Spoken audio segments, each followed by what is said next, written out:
السلام عليكم ورحمة الله وبركاته.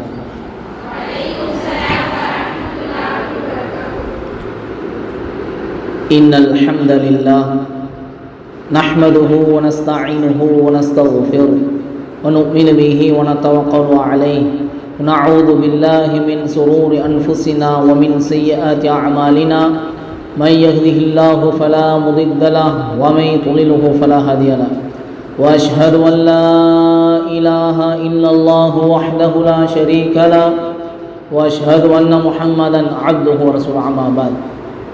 وقال تعالى في القرآن الكريم القرآن المجيد: أعوذ بالله من الشيطان الرجيم بسم الله الرحمن الرحيم.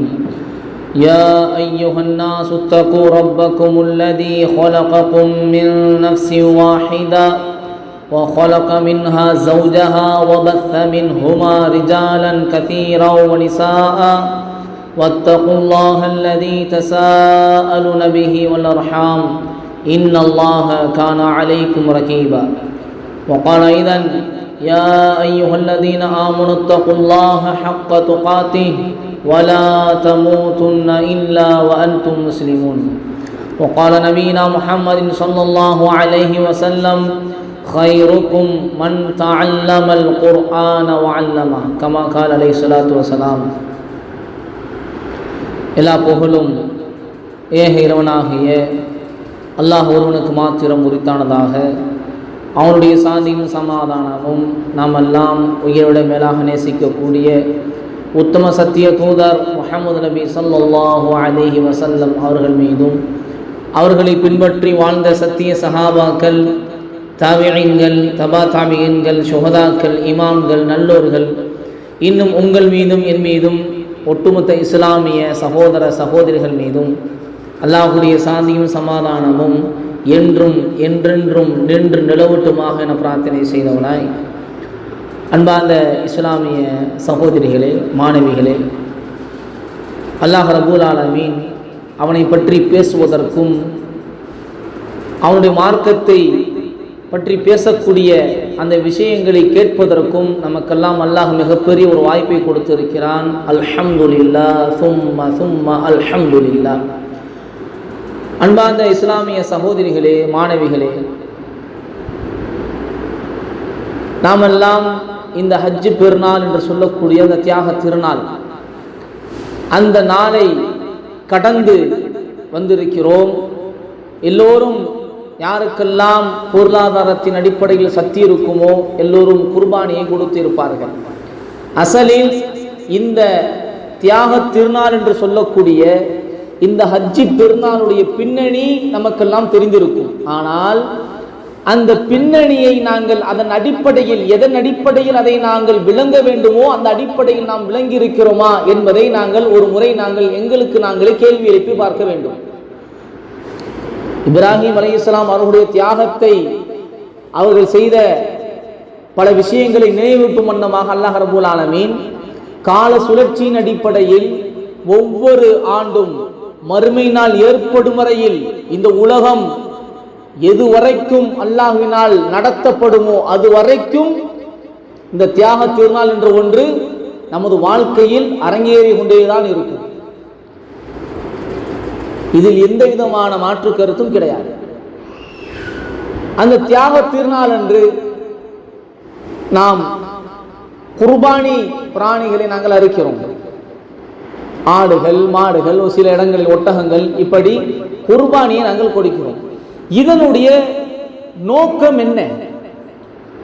எனக்கு 50 வயதாக இருக்கிறது, அல்லது 60 வயதாக இருக்கிறது, அல்லது 20, 30, இப்படி எத்தனை ஆண்டுகள் நான் வாழ்ந்திருக்கிறேனோ ஒவ்வொரு ஆண்டும் இந்த தியாக திருநாள் என்னிடத்திலே கடந்து சென்றிருக்கிறது. ஆனால் இந்த தியாக திருநாள் என்னிடத்தில் என்ன மாற்றத்தை ஏற்படுத்தியது? இது விரும்புவது என்ன? தியாக திருநாள் மனிதனிடத்திலே எதை கொண்டு வர ஆசைப்படுகிறது? இதனுடைய பின்னணியை படித்துவிட்டு நாம் என்ன படிப்பினை நாங்கள் பெற்று இருக்கிறோம்? இந்த தியாக திருநாள் மூலியமாக நான் பெற்றுக்கொண்ட படிப்பினை என்ன? அன்பார்ந்தவர்களே, ஏதோ ஒரு கொண்டாடக்கூடிய ஒரு நாளாக நாங்கள் கடந்து செல்கிறோமே தவிர அதில் இருக்கக்கூடிய அந்த உயிரோட்டமான வரலாறுகளை படித்து அதன் அடிப்படையில் நம்முடைய வாழ்க்கையும் ஆக வேண்டும் என்று என்றைக்காவது ஆசைப்பட்டு இருக்கிறோமா? எதற்காக வேண்டிய குர்பானி கடமையாக்கப்பட்டது? இப்ராஹிம் அலைஹிஸ்ஸலாம் சற்றும் யோசிக்காமல் தனது மகனுடைய கழுத்தில் கத்தியை வைத்தார், அல்லாஹ்வுடைய கட்டளைக்காக வேண்டி. சற்றும் யோசிக்காமல் கத்தியை வைத்தார்கள். காரணம் அல்லாஹ்வுடைய கட்டளை. அதை நினைவு கூறும் வண்ணமாக அல்லாஹ் ரப்பல் ஆலமீன் ஒட்டுமொத்த இஸ்லாமிய மக்களும் குர்பானி என்ற அந்த பெயரில் எப்படி அவர்கள் தன்னுடைய பிள்ளையின் கழுத்தில் சற்றும் யோசிக்காமல் அல்லாஹ்வுக்காக வேண்டிய எதையும் தியாகம் செய்வேன் என்று கத்தியை வைத்தார்களோ அதே போன்று நாம் குர்பானி கொடுக்கும் பொழுது நாங்களும் ஆட்டினுடைய கழுத்தில் கத்தியை வைப்போம். மார்க்கத்திற்காக வேண்டி எதுவாக இருந்தாலும் நாங்கள் தியாகம் செய்வதற்கு தயாராக இருக்கிறோம், மார்க்கத்தை ஒரு காலம் விட்டு கொடுக்க மாட்டோம் என்ற அந்த மனப்பான்மையை நாங்கள் பெற்று இருக்க வேண்டும். இன்னைக்கு குர்பானியே கேள்விக்குறியாதான் இருக்கு. அசல்ல குர்பானி கொடுக்கும் பொழுது ஒரு கிடா வாங்குறோம் என்று சொன்னால் அதை வாங்கி சில தினங்களுக்கு முன்பாக அல்லது சில மாதத்திற்கு முன்பாக வாங்க வேண்டும். வாங்கி அதை நம்ம வளர்க்கணும். வளர்க்கும் போது அந்த கிடாவானது நம்மோடு பழகும், அந்த ஆடானது நம்மோடு பழகும். இலை கொடுப்போம், தலை கொடுப்போம், காலையில் தண்ணி வைப்போம். இப்படி நம்மோடு பழகுன அந்த ஆடு பாசமாக இருக்கும். நாம கிட்ட போனா கொண்டு வந்த கழுத்தை கொண்டு வந்து நம்ம உடலிலே உரசும். இதை பார்ப்பதற்கு சந்தோஷமாக இருக்கும். ஆனால் அந்த அறுக்கக்கூடிய தினம் வரும் பொழுது, அந்த ஆட்டை நான் அறுக்க வேண்டும் என்ற நிலைமை வரும் பொழுது, கத்தியை தீட்டி நான் 2 மாதங்கள் 3 மாதங்கள் 1 வருடம் வளர்த்த அந்த ஆட்டினுடைய கழுத்திலே கத்தியை வைக்கும் பொழுது என் உள்ளத்தில் ஒரு உருக்கம் வருமா இல்லையா? எவ்வளவு பாசமாக வளர்த்த ஆடு. நான் எப்ப போனாலும் என்னை பார்த்து ஓடி வரும், இலத்துல கேட்கும், தண்ணி வைப்பேன். இத நான் அறுக்கணுமா? அறுக்கிறதுக்கு மனம் வருமா வராதா? வராது. அப்படி வராம இருக்கும் பொழுதும் கூட நான் என்ன சில மாதங்கள் வளர்த்த ஆடைத்தானே நான் அறுக்க போகிறேன். ஆனால் தவம் இருந்து பெற்றெடுத்த தன்னுடைய மகனையே அறுப்பதற்கு துணிந்தார்கள் இப்ராஹிம் அலைஹிஸ்ஸலாம் அல்லாஹ்வுக்காக வேண்டி. அவர்கள் தியாகத்துக்கு முன்னால் இதெல்லாம் ஒரு விஜயமா என்று நாம் அந்த ஆட்டுடைய கழுத்திலே நாங்கள் கத்தி வைத்து அந்த இப்ராஹிம் அலைஹிஸ்ஸலாம் அவர்கள் செய்த தியாகத்தை உணர்ந்து நானும் இதை போன்று எவ்வளவு பெரிய விஷயமாக இருந்தாலும் மார்க்கத்திற்காக நான் தியாகம் செய்வதற்கு நான் தயாராக இருக்கிறேன், இந்த மார்க்கத்தை நான் விட்டுக் கொடுக்க மாட்டேன், அந்த மனப்பான்மையோடு அறுக்க வேண்டும். இது எங்கேயாவது நடக்குதா? நல்ல காசு இருக்குது, கிடாய் கொடுக்கக்கூடிய சூழ்நிலையும் இருக்குது. அல்ஹம்துலில்லாஹ். யார்கிட்டயாச்சும் ஒரு ஆள்கிட்ட குர்பானி கொடுக்கணும், கிடாவை என்ன செஞ்சீங்க, கொண்டு வாங்க, ஆடை கொண்டு வாங்க. எப்போ கொண்டு வரணும்? நீங்களே வச்சுக்கிடுங்க, 1000 ரூபா பணம் வேணா உங்களுக்கு நான் தந்துடுறேன், எல்லாத்தல போட்டு பார்த்துக்கிடுங்க. குர்பானி கொடுக்குற அன்னைக்கு மட்டும் காலையில கொண்டு வந்து கட்டி ஆளையும் கூட்டிட்டு வந்து அறுத்துருங்க. அறுக்கிறது யாரு? வேற யாரும் அறுப்பாரு. உரிக்கிறது யாரோ ஒருத்தர் உரிச்சிருவாரு, நம்ம உரிக்க முடியாது. அறுக்கிறது யாரோ ஒருத்தர் அறுப்பாரு, உரிப்பாங்க. இறைச்சிகள் பங்குடு போடப்படும். யார் யார் வீட்டுக்கு இறைச்சி கொடுத்து விடணுங்கிறத மட்டும்தான் நம்ம லிஸ்ட் போடுவோம். இவங்க வீட்டுக்கு கொடுக்கணும், இவங்க வீட்டுக்கு கொடுக்கணும். இதுதான் நம்ம வேலை. இதுல என்ன தியாகத்தை நம்ம உணர்ந்துட்டோம் சொல்லுங்க பார்ப்போம். என்ன தியாகத்தை நம்ம உள்ளத்துல வச்சிருக்கிறோம்? ஆடு எப்ப பிடிக்கப்பட்டது தெரியாது. அந்த சில பேருக்கு ஆட்டினுடைய கலர் கூட தெரியாது. சில பேர் பார்ப்பாங்க, ஆடு நல்லா திடாகட்டமா இருக்குதா, ஓகே, அது மட்டும் பார்ப்பாங்க. அது எப்ப வந்தது, எப்ப கட்டப்பட்டது, அதற்கு யார் இடத்துல வச்சா, யார் அறுத்தா, எதுவுமே தெரியாது. இறைச்சி மட்டும் என்ன செய்வோம், பங்குடு போடுவோம், பேர் எழுதுவோம், கொண்டு போய் கொடுக்கறது யாரோ ஒரு ஆட்டோ ஓட்டக்கூடிய ஒரு சகோதரர் என்ன செய்வார், கொண்டு போய் லிஸ்ட்டை பார்த்து கொண்டு போய் கொடுத்துட்டு வருவார். இதுதான் நம்முடைய வளமையாக இருக்கு. இதுல எங்க நம்ம தியாகத்தை உணர்ந்தோம்? ஏதாச்சும் ஒரு இடத்துல தியாகத்தை உணர்ந்தோமா? ஆடை நான் வளர்த்திருந்தேன்னு சொன்னா அறுக்கும் பொழுது கத்தி வைக்கும் பொழுது ஒரு தியாகமான பணமும் வந்திருக்கும். சரி, அதற்கு வளர்க்கக்கூடிய வாய்ப்பு இல்லை, சூழ்நிலை இல்லைன்னு சொன்னா அந்த ஆட்டை அறுக்கக்கூடியவர்கள் யார் குர்பானி கொடுக்குறாங்களோ அவங்க கழுத்துல கத்தி வச்சா கூட ஒரு உருக்கம் வரும். அவங்களும் கத்தி வைக்கிறது இல்லை, அறுக்கிறது இல்லை. யாரோ ஒருத்தவங்க அறுக்கிறாங்க, நாம பாட்டுக்கு என்ன செய்யறோம், இறைச்சி மட்டும் பங்குடு போட்டு கொடுக்குறோம். இப்படிதான் நம்முடைய குர்பானியுடைய அந்த இது போய்கிட்டு இருக்குது. இல்ல நமக்கு அதற்கு ஆடு நம்ம அறுக்கல, குறைஞ்சபட்சம் அந்த குர்பானி கொடுக்கும் பொழுது நம்ம உள்ளத்திலேயாச்சும் வர வேண்டாமா? இப்படிதானே இப்ராஹிம் அலைஹிஸ்ஸலாம் தன்னுடைய மகனுடைய கழுத்துல கத்தி வச்சிருப்பாங்க. ஒரு ஆட்டை அறுக்கும் பொழுதே இப்படி தெரிகிறதே, இவ்வளவு கஷ்டமாக இருக்கிறது, எப்படி அவங்க தன்னுடைய மகனுடைய கழுத்தில் கத்தி வைத்திருப்பார்கள் என்று எங்கேயாவது நாம் யோசிச்சிருக்கிறோமா?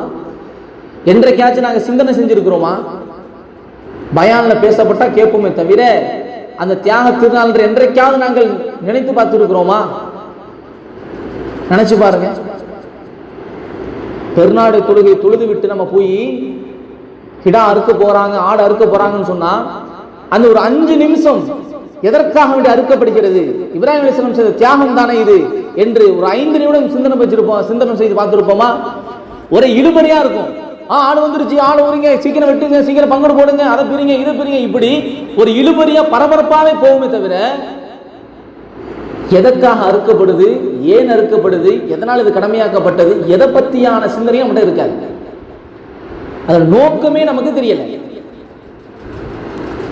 அன்பார்ந்த இஸ்லாமிய சகோதரிகளே, நாம விளங்க வேண்டும், இப்ராஹிம் அலைஹிஸ்ஸலாம் அவர்களுடைய வாழ்க்கையே தியாகம் தான். தியாகம் என்ற ஒரு தலைப்பிலே நாம் பேச ஆரம்பித்தால் இப்ராஹிம் அலைஹிஸ்ஸலாம் அவர்களுடைய வரலாற்றை சுட்டி காமிக்காமல் நாம் அடுத்த பக்கத்திற்கு போக முடியாது. அப்படிப்பட்ட ஒரு தியாகம், வாழ்நாள் முழுவதும் தியாகம். அதனால்தான் அல்லாஹ் ரப்பூல் ஆலமீன் ஒட்டுமொத்த உம்மத்தும் அவர்களை நினைவு கூறும் வண்ணமாக ஒரு பெருநாள் தினத்தையே அல்லாஹ் ஏற்படுத்தி விட்டான். எவ்வளவு தியாகம்! அவர்கள் கத்தி வைத்தார்களே தன்னுடைய மகன், அவர் என்ன உடனே பிறந்தவரா? வரலாறை படித்து பார்த்தால் தெரியும். தவமாய் தவம் இருந்து தள்ளாத வயதில் அல்லாஹ் கொடுத்த ஒரு அருட்கொடை. இன்னைக்கு 2 வருஷம் 3 வருஷம் கழிச்சு நமக்கு குழந்தை பிறந்தா எவ்வளவு சந்தோஷமாக இருக்குது. இல்லை 6-7 வருஷம் கழிச்சு ஒரு குழந்தை பிறந்தா எவ்வளவு பாசமாக நாம வளர்க்கிறோம். எதை கேட்டாலும் வாங்கி கொடுக்கிறோம். எனது மகன் ரொம்ப நாள் கழிச்சு பிறந்திருக்கிறான், ரொம்ப நாள் கழிச்சு பிறந்திருக்கிறார், இவளுக்கு என்ன வேண்டுமானாலும் நாம் செய்யலாம். அந்த பிள்ளை அழுகாம எவ்வளவு பார்த்து பார்த்து பொத்தி பொத்தி வளர்க்கிறோம்.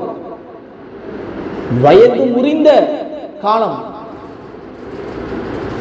அந்த காலத்தில் இப்ராஹிம் அலைஹிஸ்ஸலாமுடைய மனைவி குழந்தையை பெற்றெடுக்கிறாங்கன்னு சொன்னா அந்த தாய் தகப்பனுக்கு எவ்வளவு பாசம் இருந்திருக்கும் அந்த மகன் மேல. அந்த மகன் அல்லாஹ் சொன்னா, அல்லாஹ் எனக்காக வேண்டி அரு. அல்லாஹ் டெஸ்ட் பண்றான். அல்லாஹ் அவருடைய ஈமானை அல்லாஹ் ரப்பூல் ஆலமீன் டெஸ்ட் பண்ணி பார்க்கறான், எப்படி செயல்படுறாங்க. 100க்கு 100 எல்லா விதமான சோதனையிலையும் 100% பாஸ் இப்ராஹிம் அலைஹிஸ்ஸலாம். எதிலையும் மனம் தளரல. அல்லாஹ் சொல்லிட்டானா செய்வோம். இப்ராஹிம் அலைஹிஸ்ஸலாம் மட்டுமல்ல, அவங்களுடைய குடும்பமே தியாகம் தான்.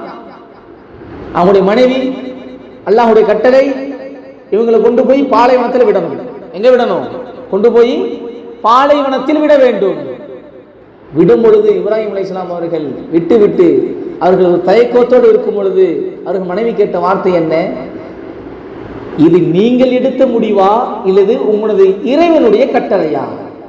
உங்களது இறைவனுடைய கட்டளையாக இருந்தால் விட்டு நீங்கள் எதையும் கவனிக்காமல் செல்லுங்கள், படைத்த ரப்பு எங்களை பாதுகாப்பார். எப்படிப்பட்ட ஒரு ஈமான்! எப்படிப்பட்ட ஒரு ஈமான்!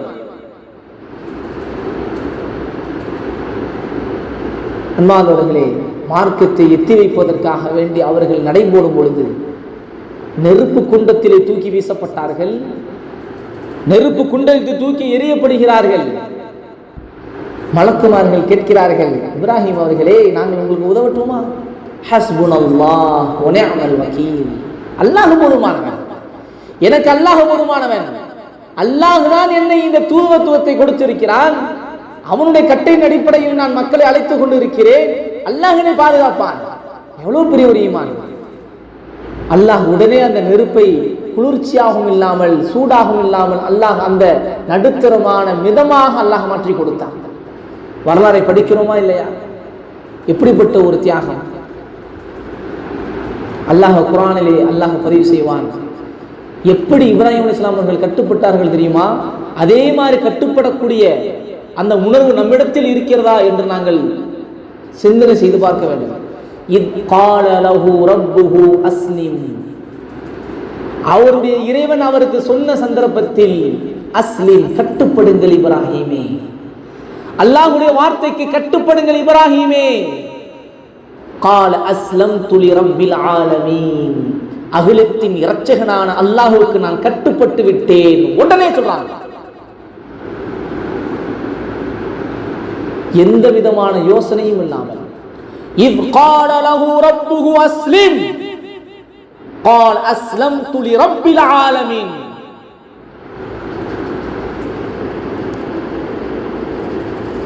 அகிலத்தின் இரட்சகனுக்கு நான் கட்டுப்பட்டு விட்டேன் என்று உடனடியாக பதில் சொன்னார்கள். இன்றைக்கு எவ்வளவு கட்டளைகளை அல்லாஹ் எங்களுக்கு கொடுத்திருக்கிறான், எவ்வளவு சட்ட திட்டங்களை அல்லாஹ் ரப்பல் ஆலமீன் என்னுடைய வாழ்க்கையில் அல்லாஹ் அரங்கேற்றி இருக்கிறான், எவ்வளவு தீமைகளை விட்டு விளங்க வேண்டும் என்று அல்லாஹ் என்னை சொல்லி இருக்கிறான். இதிலேயாவது நான் கட்டுப்பட்டவனாக இருக்கிறேனா? முஸ்லிம் என்ற பெயருடைய அர்த்தம் என்ன? கட்டுப்படக்கூடியவன். நாங்கள் அல்லாஹ்வுடைய மார்க்கத்திற்கு கட்டுப்பட்டவர்களாக இருக்கிறோமா, அல்லது எனது மனோ இச்சைக்கு எனது மார்க்கத்தை வளைப்பதற்கான அந்த சிந்தனையில் நாங்கள் மூழ்கி கிடக்கிறோமா? ஏதாவது ஒரு தவறு செய்தால் மார்க்கத்தில் எங்கேயாச்சும் ஒரு வழி இருக்குமா, இது ஆகுமானதாக ஆக்கிறதுக்கு என தேடுவோம். அல்லாஹ் பாதுகாக்கலாம், அல்லாஹ் பாதுகாக்கலாம். அன்பார்ந்த இஸ்லாமிய சகோதரிகளே, நம்முடைய வாழ்க்கை எந்த அளவுக்கு அல்லாஹ்வுக்கு கட்டுப்பட்டதாக இருக்கிறது. இந்த தியாக திருநாள் வருவதிலே என்னுடைய வாழ்க்கையில் தியாகம் என்பது வர வேண்டும். எனது வாழ்க்கையில் மார்க்கத்திற்காக வேண்டி தியாகம் செய்யக்கூடிய மனப்பான்மையை நாங்கள் வர வேண்டும். இத்தனை காலங்கள் தியாக திருநாளை நாங்கள் கடந்து செல்கிறோம், கடந்து வந்திருக்கிறோம், இதோ கடந்து வந்து விட்டோம். என்ன தியாக மனப்பான்மை உள்ளத்தில் நாங்கள் வைத்திருக்கிறோம், என்ன உறுதி எடுத்திருக்கிறோம்? இப்ராஹிம் அலைஹிஸ்ஸலாம் அவர்கள் எப்படி அவர்கள் தன்னுடைய வாழ்க்கையை தியாகம் செய்தார்களோ, தன் மகனாக இருந்தாலும் தவம் இருந்து பெற்றெடுத்த பாசத்திற்குரிய நேசத்திற்குரிய என்னுடைய மகனாக இருந்தாலும் அல்லாஹ்வுடைய கட்டளை என்று வந்து விட்டால் எதை பற்றியும் யோசிக்காமல் நான் கத்தியை வைப்பேன் என்று வைத்தார்களே, அதே போன்று நானும் எதுவாக இருந்தாலும் மார்க்கத்திற்காக உதறி தள்ளிவிட்டு இதுதான் மார்க்கம் என்று தெரிந்தால் நான் உடனே அதற்கு கட்டுப்பட்டு வாழ்வை நான் உடனே மாற்றிக்கொள்வேன் என்ற அந்த மனப்பான்மையை நாங்கள் ஏற்படுத்தி இருக்கிறோமா? பாவம் என்று சொல்லப்படும், அனாச்சாரம் என்று சொல்லப்படும், இதை அல்லாஹ்வுடைய தூதர் தடுத்திருக்கிறார்கள் என்று பதிவு செய்யப்படும், இது அல்லாஹ் கண்டித்திருக்கிறான் என்று சொல்லப்படும், இது அல்லாஹ்வுடைய சாபத்துக்குரிய செயல் என்று சொல்லப்படும், இது நபிமார்களுடைய சாபத்துக்குரிய செயல் என்று சொல்லப்படும், மலக்குகள் சபிக்கிறார்கள் என்று சொல்லப்படும். எல்லாவற்றையும் காதில் கேட்போம், ஆனால் எதையும் நாங்கள் மனதில் போட்டுக்கொள்ள மாட்டோம். நாங்கள் பார்த்துட்டு எங்களுடைய வேலையை பார்த்துக்கிட்டு அந்த காரியத்திலே நிலைத்திருப்போம். என்ன தியாகம்! எனது மனோ இச்சையை என்னுடைய ரப்புக்காக வேண்டி விட முடியாதா? என்னுடைய ஆசையை என்னுடைய ரப்புக்காக வேண்டி என்னால் விட முடியாதா? என்னை நடக்க வைத்த, பார்க்க வைத்த, பேச வைத்த, என்னை வாழ வைத்துக் கொண்டிருக்கக்கூடிய எனது ரப்புக்காக வேண்டி எனது ஆசைகளை விட முடியாதா? அற்பமான ஆசைகளை அது துச்சமாக விட முடியாதா?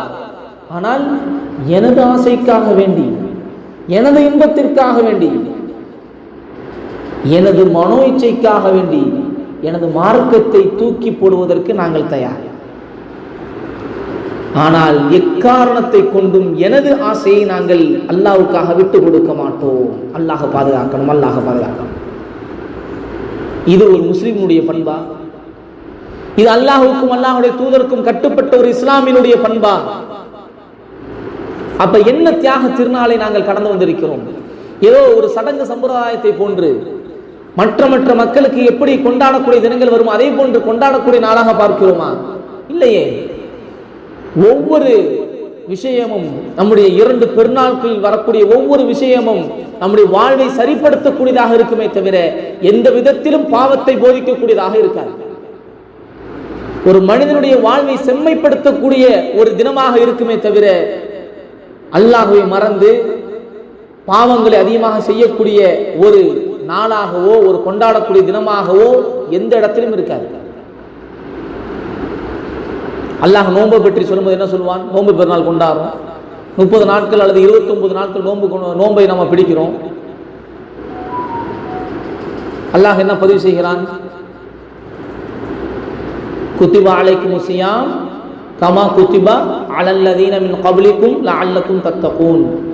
நோன்பு பிடிக்கிறதுடைய நோக்கம் அல்லாஹ் பதிவு செய்யும் பொழுது லஅல்லக்கும் தத்தகூன், நீங்கள் இறையச்சம் உடையவர்களாக ஆகலாம். நீங்க இறையச்சம் உடையவர்களாக, அல்லாஹ்வை பயப்படக்கூடியவர்களாக ஆகுவதற்காக வேண்டி நாங்கள் முன் சென்ற சமுதாயத்திற்கு எவ்வாறு நான் இந்த நோன்பை கடமையாக்கினோமோ அதே போன்று உங்களுக்கும் ஆக்கி இருக்கிறோம். அதன் வெளிப்பாடு பெருநாள். அடுத்த பெருநாள் தியாக திருநாள். இப்ராஹிம் அலைஹிஸ்ஸலாம் எப்படியெல்லாம் தியாகம் செய்தார்கள், எப்படியெல்லாம் அல்லாஹ்வுக்கு கட்டுப்பட்டார்கள். அதே போன்று அந்த நாளை கடக்கும் பொழுது நாமும் கட்டுப்பட வேண்டும், நாமும் தியாகத்தினுடைய உணர்வோடு இருக்க வேண்டும். என் ஆசையை நான் தியாகம் செய்வதற்கு இன்றைக்கு தயாராக இல்லை. அல்லாஹ் பாதுகாக்க.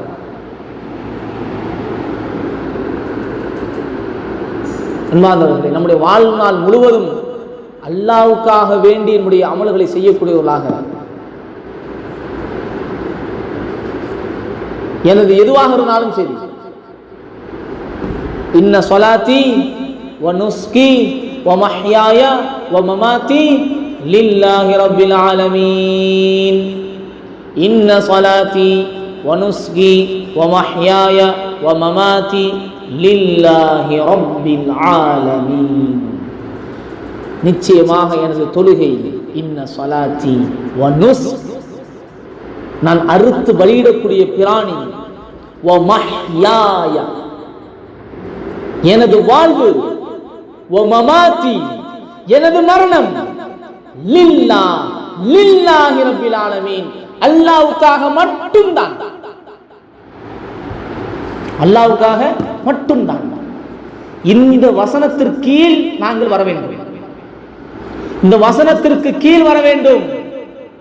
இன்ன ஸலாத்தி வ நுஸ்கி வ மஹ்யாய வ மமாத்தி லில்லாஹி ரப்பில் ஆலமீன்.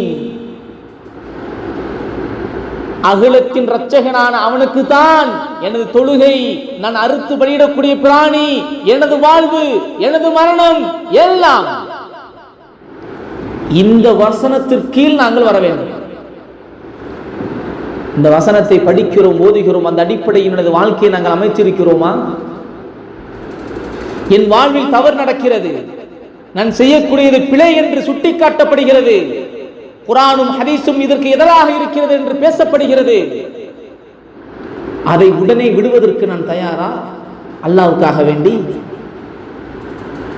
அல்லது வேற வழி இல்லைங்க, நான் காலங்காலமா செஞ்சுக்கிட்டு வரேன், எப்படி விடுறது என்று வியாக்கியானம் பேசக்கூடியவர்களாக இருக்கிறோம், அல்லது அதற்கு விளக்கம் தரக்கூடியவர்களாக இருக்கிறோம்? சிந்தனை செஞ்சு பாருங்க. அன்பான இஸ்லாமிய சகோதரிகளே, இவ்வளவு தியாகங்கள் நாங்கள் படிக்கிறோம். சஹாபாக்கள் செய்த தியாகங்கள், நபிமார்கள் செய்த தியாகங்கள், தியாகத்துக்கென்றே ஒரு நாளை அல்லாஹ் ஏற்படுத்தி இதோ கடந்து வந்த ஹஜ்ஜி பெருநாள், தியாக திருநாளுடைய நாட்கள். நாங்கள் என்னத்தை தியாகம் செய்து கொண்டிருக்கிறோம்? தொழுகைக்காக வேண்டி சரியான முறையில் நேரத்தை முதல்ல தியாகம் செய்கிறோமா? தொழுகைக்காக வேண்டி நேரத்தை தியாகம் செய்து சரியான முறையில் தொழக்கூடியவர்களாக இருக்கிறோமா? அல்லாஹ் கொடுத்த நேரத்தில் இருந்து ஒரு 10 நிமிடத்தை அல்லாஹ்வுக்காக வேண்டி ஒதுக்குவதற்கு எனக்கு நேரம் இல்லை, அதை தியாகம் செய்ய முடியல. நாம தியாக திருநாளை கொண்டாடி எண்ணத்தை உள்ளத்துல நாம உறுதி எடுத்து வைத்திருக்கிறோம். அன்பான இஸ்லாமிய சகோதரிகளே, இதை நாங்கள் புரிய வேண்டும். ஆக தியாக உணர்வு நம்முடைய உள்ளத்தில் வர வேண்டும், தியாக உணர்வை நாங்கள் ஏற்படுத்த வேண்டும். இந்த இஸ்லாமிய மார்க்கம் ஏதோ சாதாரணமாக இன்றைய தினத்தில் நம்மகிட்ட வந்து சேரலை. இன்றைக்கு ஒரு கட்டிடத்தில் அமர்ந்து அல்லாஹ் பற்றி பேசுவதற்கும் அதை பற்றி கேட்பதற்கும் நிம்மதியான ஒரு சூழ்நிலை இருக்கிறது என்று சொன்னால், இதற்கு பின்னால் எத்தனை சஹாபாக்களுடைய ரத்தங்கள் ஓட்டப்பட்டிருக்கிறது, எத்தனை சஹாபி பெண்கள் விதவையாக்கப்பட்டிருக்கிறார்கள், எத்தனை சஹாபாக்களுடைய பிள்ளைகள் அனாதையாக்கப்பட்டிருக்கிறது என்ற வரலாறு தெரியாமல் இன்றைய தினத்தில் நாங்கள் இருக்கிறோம். இன்றைக்கு நிம்மதியாக பேசுவதற்கும் கேட்பதற்கும் நாங்கள் இருக்கிறோம் என்று சொன்னால் அது ஏதோ சாதாரணமாக எங்களுக்கு கிடைத்ததல்ல. சஹாபாக்களுடைய தியாகங்கள், நபிமார்களுடைய தியாகங்கள், சஹாபி பெண்களுடைய தியாகங்கள், இமாம்களுடைய தியாகங்கள் என்று இஸ்லாமிய மார்க்கத்திற்காக வேண்டி நீங்களும் நானும் நிம்மதியாக நின்று தொழ வேண்டும் என்பதற்காகவும், நிம்மதியாக அல்லாஹ்வை நாங்கள் விக்ர் செய்ய வேண்டும் என்பதற்காகவும், நிம்மதியான முறையில் இந்த மார்க்கத்தில் பயணம் செய்ய வேண்டும் என்பதற்காகவும் எத்தனையோ நபர்களுடைய தியாகத்திற்கு மத்தியில் நாங்கள் அமர்ந்திருக்கிறோம். இஸ்லாம் என்ற இந்த கட்டிடம் என்ற தினத்தில் உயர்ந்திருக்கிறது என்று சொன்னால் அதனுடைய செங்கல்லாக சஹாபாக்களும் அதனுடைய சிமெண்டுகளாக அவருடைய ரத்தங்களும் நிரப்பப்பட்டு பூசப்பட்டு இன்றைய தினத்தில் மிகப்பெரிய கோட்டையாக வளர்ந்து நிற்கிறது. அதில் இன்றைய தினத்தில் நாங்கள் அமர்ந்து நிம்மதியாக நாங்கள் தொழுகிறோம் வணங்குகிறோம் என்று சொன்னால் அது சாதாரணம் அல்ல. அந்த தியாகத்தை நாங்கள் தெரியாததால், தியாகத்தை நினைவு கூறாததால், அதை பற்றி எந்த விதமான சிந்தனையும் இல்லாததால் தொழுகையை அலட்சியப்படுத்துகிறோம், மார்க்க விஷயத்தை அலட்சியப்படுத்துகிறோம், மார்க்கம் சொல்லக்கூடிய பாவங்களை துச்சமாக கருதுகிறோம்.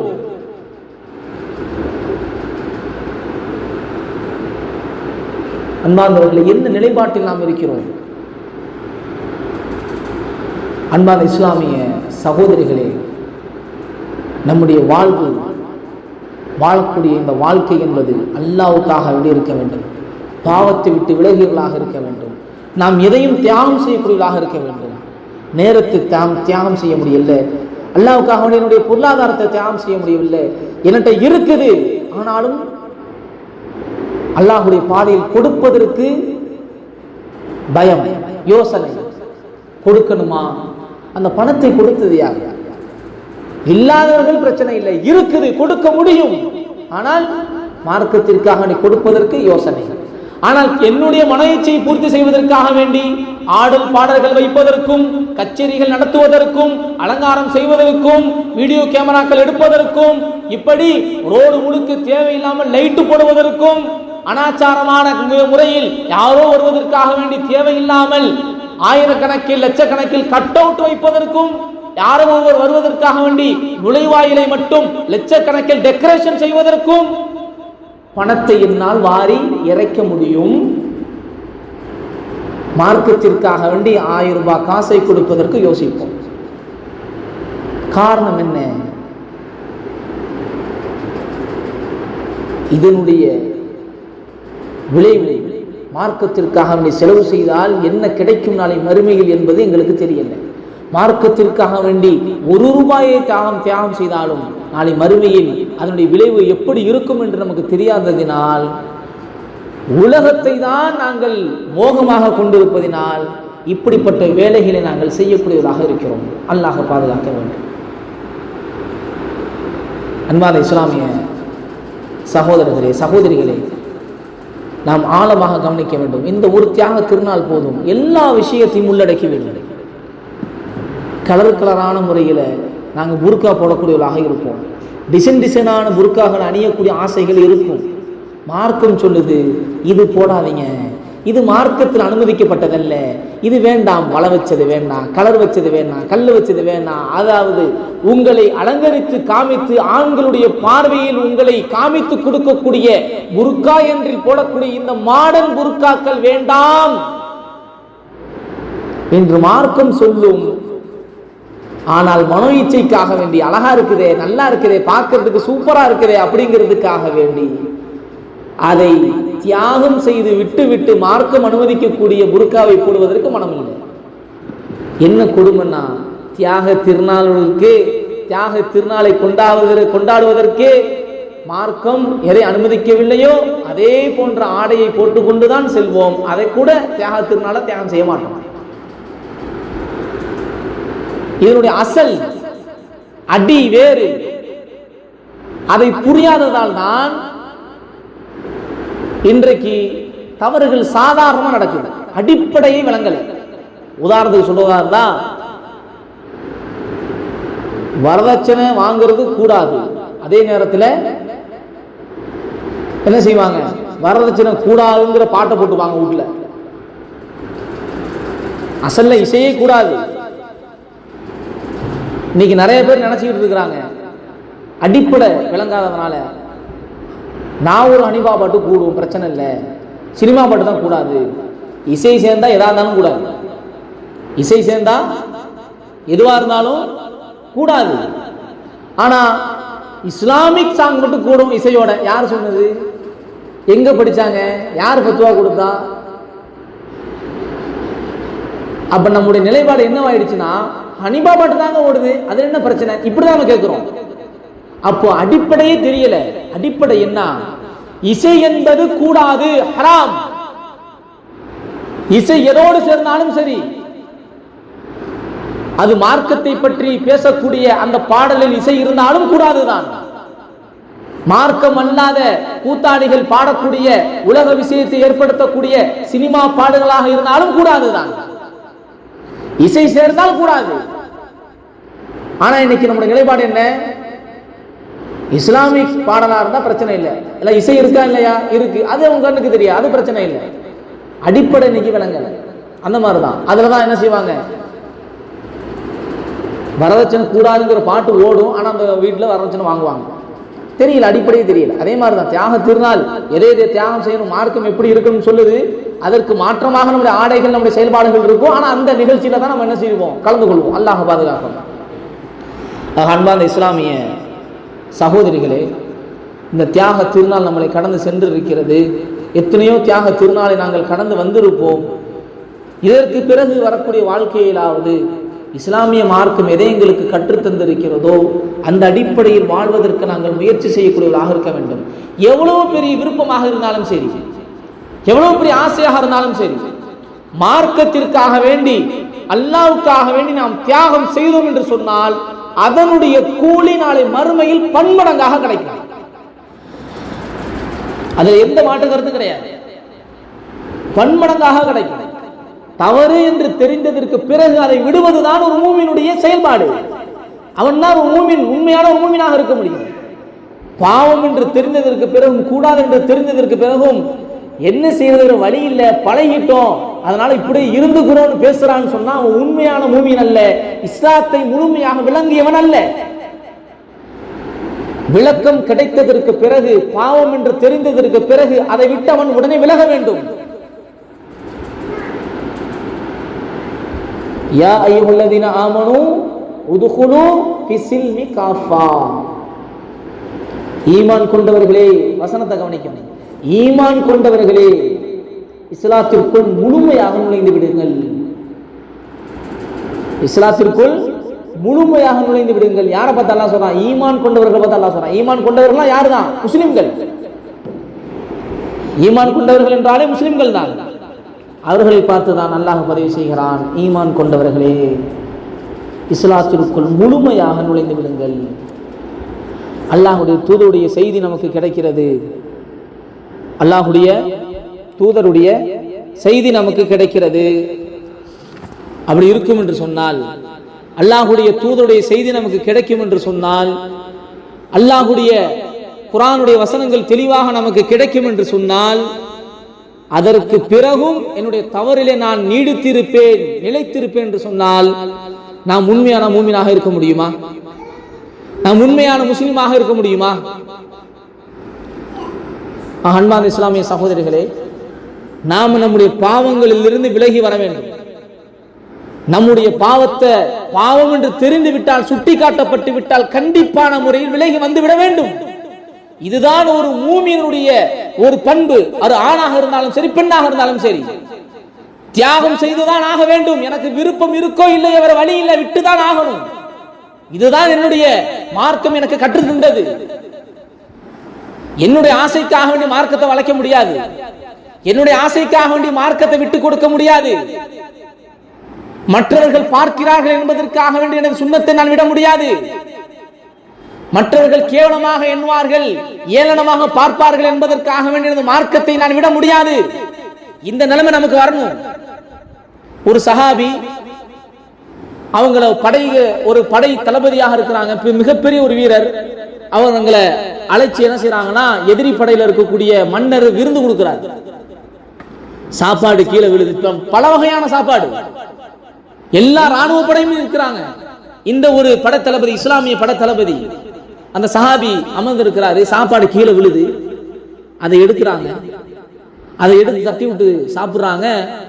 சுத்தி இருக்கக்கூடிய மக்கள் எல்லாம் ஒரு மாதிரியா பாக்குறாங்க. என்ன இவ்வளவு சாப்பாடு இருக்குது, கீழே விழுந்ததை போய் எடுத்து சாப்பிடுறாரு, அசிங்கமா இல்ல? பாப்பாங்களா இல்லையா? ஒரு கௌரவ குறைச்சுன்னு சொல்லுவாங்களா இல்லையா? பார்ப்பாங்க. இவர் பார்க்கிற சஹாபி சுத்திலும் பார்க்கிறாரு. கேட்கப்படுது, ஏன் இந்த மாதிரி ஒரு செயலை செய்யறீங்க? உங்களுக்காக வேண்டியது சமைக்கப்பட்ட சாப்பாடு, பல வகையான சாப்பாடு, கீழே விழுந்ததை நீங்க எடுத்து சாப்பிடணுமா? இது அவசியமா? இந்த சஹாபி சொன்ன வார்த்தை என்ன? அத்துருக்கு சுன்னத ஹபீபி லிஹாஉலாஇ ஹுமகா, எனது நேசத்திற்குரிய எனது நபியினுடைய சுன்னத்தை இந்த முட்டாள் கூட்டத்திற்காக வேண்டி நான் விட வேண்டுமா? சஹாபி கேட்ட வார்த்தை.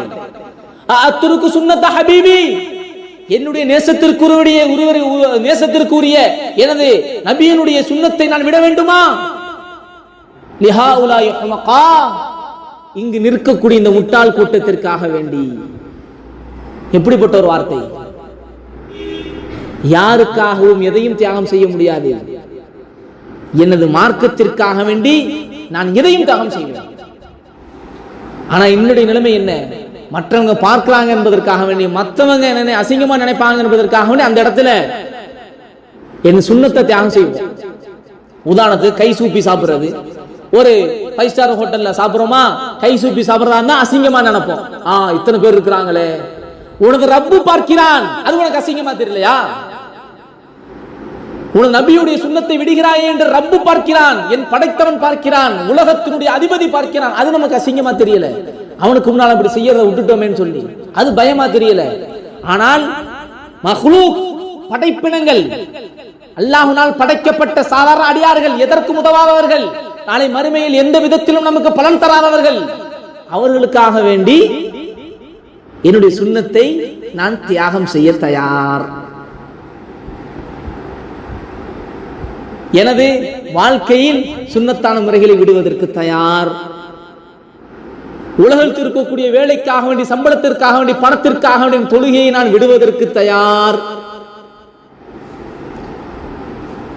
என்னுடைய இன்பத்திற்காக வேண்டிய, ஆசைக்காக வேண்டி வட்டியை வாங்கி புசிப்பதற்கும் அதற்கு உடந்தையாக இருப்பதற்கும் நான் தயார்.